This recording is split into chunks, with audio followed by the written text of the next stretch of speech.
तो 10.1 लिखा है कि वृत्त का केंद्र वृत्त के खाली स्थान में स्थित होता है। तो ये देखिए वृत्त है। अब वृत्त का केंद्र कहाँ होता है? केंद्र शब्द से ही पता चल रहा है कि बीच में होता है। केंद्र का मतलब होता है सेंटर। तो वो कहाँ है? अंदर है कि बाहर है? तो वृत्त का केंद्र वृत्त के अंदर होता है। ठीक है, इसी को आप अभ्यंतर भी कह सकते हैं, अभ्यंतर। ठीक है, समझ गए बात को?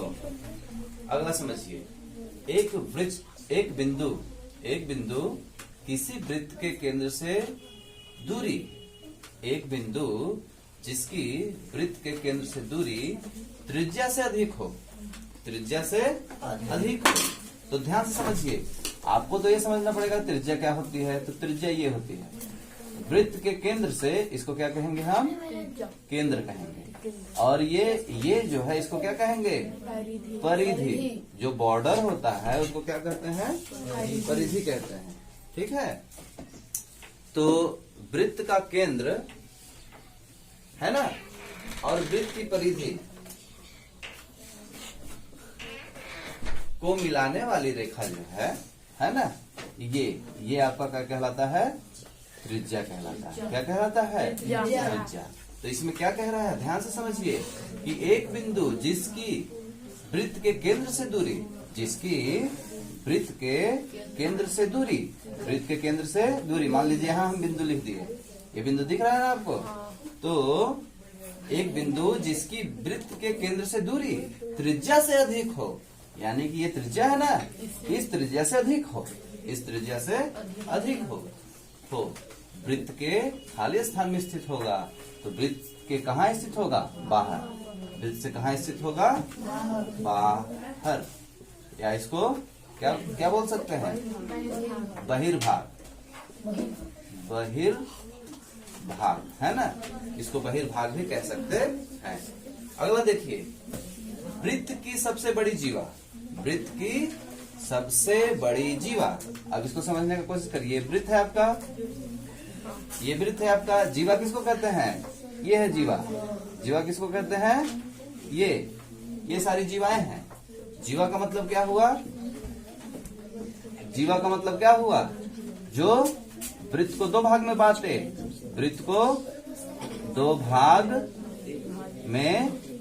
बांटे, या विभाजित करें।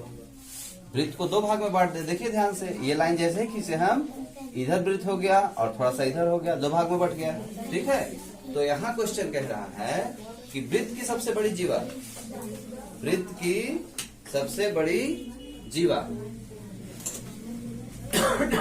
वृत्त का होता है। तो सबसे बड़ी जीवा, ध्यान से देखिए, वृत्त के केंद्र से निकल रहा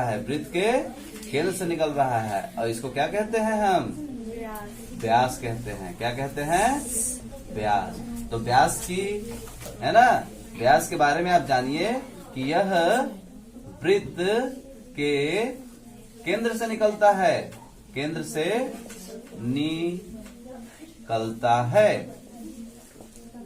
व्यास क्या होता है? वृत्त के केंद्र से निकलता है, और ये सबसे बड़ा होगा। इस वृत्त के अंदर जितनी भी जीवाएं दिख रही हैं आपको, इन जीवाओं में ये सबसे बड़ा होगा।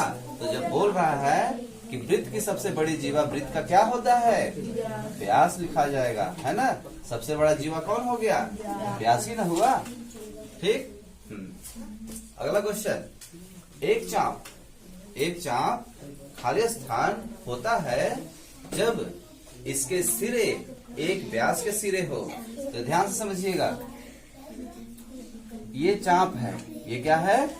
चाप है, और ये हो गया आपका व्यास।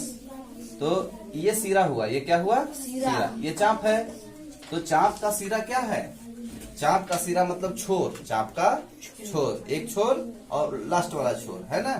तो एक चाप खाली स्थान होता है जब उसके सिरे एक व्यास के सिरे हो। तो व्यास का सिरा जब हो गया चाप का सिरा, ठीक है, तो ये चाप क्या बना देगा? अर्धवृत्त बना देगा। ध्यान से देख पा रहे हैं? ये अर्धवृत्त है ना, अर्धवृत्त। वृत्त है, आधा वृत्त बना है, ये पूरा है और ये आधा है। ठीक है, अगला समझिए, वृत्तखंड। वृत्तखंड एक चाप तथा खाली स्थान के बीच का भाग होता है। तो पहले आप समझिए कि वृत्तखंड होता क्या है। ये वृत्त हो गया, अब इसको आप एक लाइन खींच दो, जैसे कि जीवा है ये, है ना, तो ये क्या हो गया, वृत्त दो खंडों में हो गया। वृत्त किसमें बदल गया, दो खंडों में बदल गया। इसको दीर्घ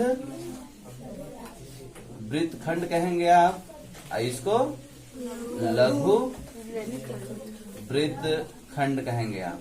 तो यहाँ क्या बोल रहा है कि वृत्तखंड एक चाप, वृत्तखंड एक चाप, ये क्या है, ये चाप है ना, ये चाप है, इसको क्या कहते हैं, चाप कहते हैं, है ना। यहाँ भी आप पढ़े, ये क्या है, चाप।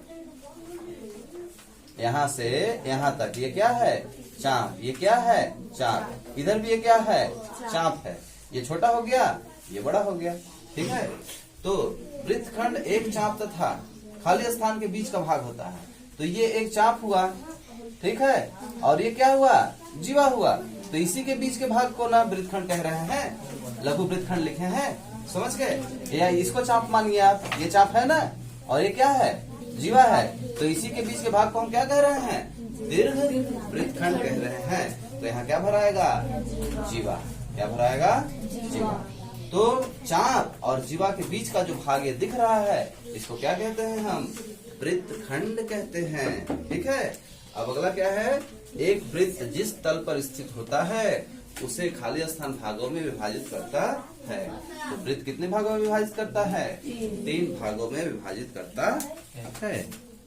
केंद्र को वृत्त पर किसी बिंदु से मिलाने वाली रेखाखंड वृत्त की त्रिज्या होती है। ये तो सत्य ही है।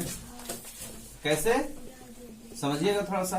केंद्र को, एक केंद्र हो गया, ठीक है, वृत्त पर, ये वृत्त हो गया, किसी बिंदु से, ये कोई बिंदु हो गया, वृत्त पर कोई बिंदु हो गया ना, ये बिंदु से मिलाने वाली रेखाखंड वृत्त की त्रिज्या होती है। ये तो सत्य है, यही तो त्रिज्या है, हम बताए थे आपको। ये भी त्रिज्या है ना, ये सारी क्या है, त्रिज्या है। तो क्या है, केंद्र से वृत्त के किसी बिंदु पर मिला दिए तो वो क्या बन गया, त्रिज्या। तो ये सत्य है आपका। एक वृत्त में समान लंबाई की परिमित जीवाएं होती हैं। मतलब बोल रहा है कि वृत्त में जो जीवाएं हैं वो समान लंबाई की होती है। तो ध्यान से देखिए ना, इसकी लंबाई, इसकी लंबाई, इसकी, सबकी तो अलग अलग लंबाई है। तो ये क्या बोल रहा है, असत्य बोल रहा है।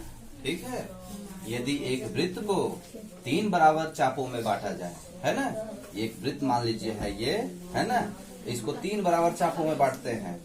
जैसे कि ये हो गया, ये हो गया और ये हो गया, 3 बट गया ना, लगभग बराबर ही है। तो ये हो गया एक ये हो गया और एक ये, 3 ये बराबर है मान लीजिए, है ना। तो 3 बराबर चापों में बांट दिया जाए तो प्रत्येक भाग दीर्घ चाप होगा। तो दीर्घ कैसे होगा, सब तो बराबर है। तो बड़ा, दीर्घ का मतलब बड़ा है, तो कोई बड़ा तो है ये नहीं है, सब तो बराबर है। तो ये भी क्या बोल रहा है, गलत बोल रहा है। और लिखा है कि वृत्त की एक जीवा जिसकी लंबाई त्रिज्या से 2 गुनी है। तो ध्यान से देखिए ना, एक केंद्र है ना, तो वृत्त की जीवा जिसकी लंबाई त्रिज्या से 2 गुनी है। वृत्त की एक जीवा जिसकी लंबाई त्रिज्या से 2 गुनी है, तो वृत्त का क्या होगा, व्यास होगा। तो ये सही बोल रहा है, क्योंकि देखिए ये क्या है, यहाँ से लेकर के यहाँ तक त्रिज्या है, और इधर भी देखिएगा तो ये क्या है, त्रिज्या है। तो ये जो है त्रिज्या 2 ठो है, त्रिज्या क्या है, 2 ठो है, और ये सबसे बड़ी जीवा है। तो ये सबसे बड़ी जीवा जो है, ये जीवा जो है त्रिज्या का क्या है, 2 गुणा है। त्रिज्या का क्या है, ये 2 ठो त्रिज्या हो गया ना, तो 2 गुणा हो गया, त्रिज्या का 2 गुना। व्यास जो है त्रिज्या का क्या होता है, 2 गुणा होता है। ठीक है, त्रिज्या का क्या होता है, 2 गुणा होता है। ठीक, तो 2 गुणा जो होगा वो क्या होगा, व्यास होगा, बीच से है। तो ये क्या है आपका, सत्य है। अगला लिखा है त्रिज्य खंड जीवा एवं संगत चाप के बीच का क्षेत्र होता है। त्रिज्य खंड, त्रिज्य का मतलब जो त्रिज्या से खंड हुआ ये है त्रिज्य खंड। ठीक है, तो यहाँ क्या लिखा है कि त्रिज्य खंड जीवा एवं संगत चाप। तो यहाँ तो जीवा है ही नहीं, जीवा तो इसको कहते हैं, इसको जीवा कहते हैं या इसको कहेंगे, तो जीवा का तो इसमें जिक्र ही नहीं है, यानी कि ये क्या बोल रहा है, असत्य बोल रहा है। वृत्त एक समतल आकृति होती है, वृत्त एक समतल, तो जाहिर सी बात है कि वृत्त समतल ही तो होता है, प्लेन होता है, जैसे रोटी, जैसे कोई डिस्क, जैसे कोई पतला सा प्लेट, है ना। तो ये सारे किसके उदाहरण हैं, आपके वृत्त के उदाहरण हैं।